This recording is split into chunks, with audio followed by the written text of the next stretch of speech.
A man arrived at a stretch of wasteland and buried a bag of diamonds. He gazed toward the nearby town. It was his first return home from Africa in 12 years. Then he rode a white horse to the town's church. On the church table lay his father's body. That day was the day of the funeral. Everyone had assumed Delaney had long been dead in Africa. His sudden appearance shocked all those present. During the ceremony, Delaney muttered darkly to himself, his expression grim. His half-sister Jill kept glancing at him, and Delaney occasionally returned her gaze. There seemed to be secrets between them. After the ceremony, Delaney was displeased with the meager nature of his father's funeral. Present were only his father's creditors and a few prostitutes. At that moment, his father's lawyer tried to follow Delaney but was stopped by Delaney's brother-in-law. Outside the church, the lawyer revealed his identity and informed Delaney. For years, only his father had believed he was still alive. As a result, the will named Delaney as the sole heir. But the inheritance was not wealth, it was a burden. 30 years ago, Delaney's father had traded gunpowder for a stretch of coastline known as Nootka Bay. At the time, England and America were at war. Nootka Bay had become a focal point for competing powers. Whoever controlled it could dominate maritime trade in the future. The lawyer advised Delaney to transfer the dangerous property quickly, but Delaney intended to keep it. Beyond England and America, the notorious East India Company had been waiting for his father's death to acquire Nootka Bay.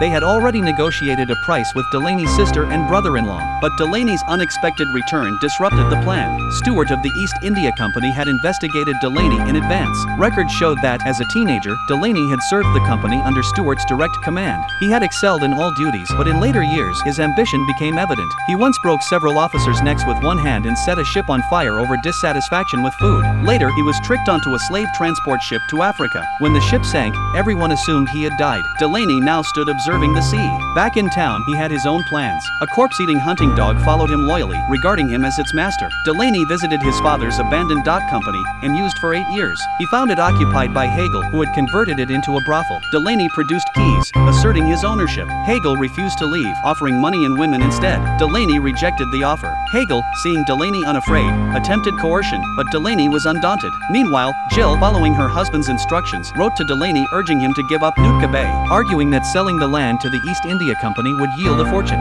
After leaving the dock, an old man stopped Delaney, claiming that 10 years ago Delaney's father had entrusted a child to his care without payment, and now he demanded compensation. Delaney took the man's address and agreed. He then returned to his father's old mansion with the hunting dog. There, the old butler appeared, and the two embraced tightly. Delaney confided that, in this city, he could trust only the butler. The butler mentioned that, before his death, Delaney's father often called out his name to the sea or the fireplace, muttering spells. Delaney was not surprised. When the subject of Nootka Bay arose, the butler advised him to abandon it, but Delaney refused. Delaney ordered 2 gravediggers to open his father's tomb and bring the body to the coroner. He discovered that his father had been poisoned. He brandished a coin to intimidate the coroner before leaving. Frustrated by Delaney's lack of response, his brother-in-law planned to use his officer's authority to punish him. Jill, however, laughed mockingly. Delaney later visited the old man's house, giving him a bag of money. The man's attitude changed instantly, though the child's identity remained a mystery. Delaney was then invited to the East India Company, where negotiations took place. The church representative explained Nootka Bay's importance to the British Crown,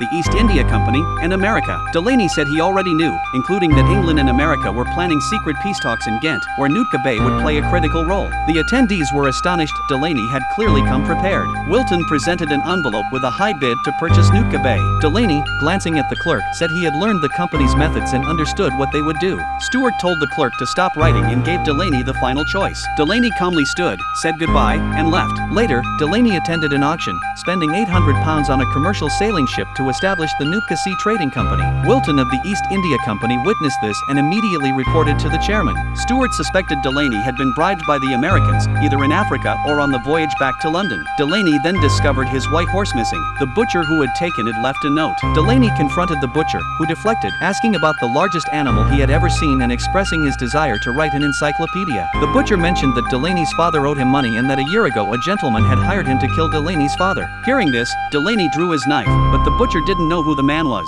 The situation remained at a standstill.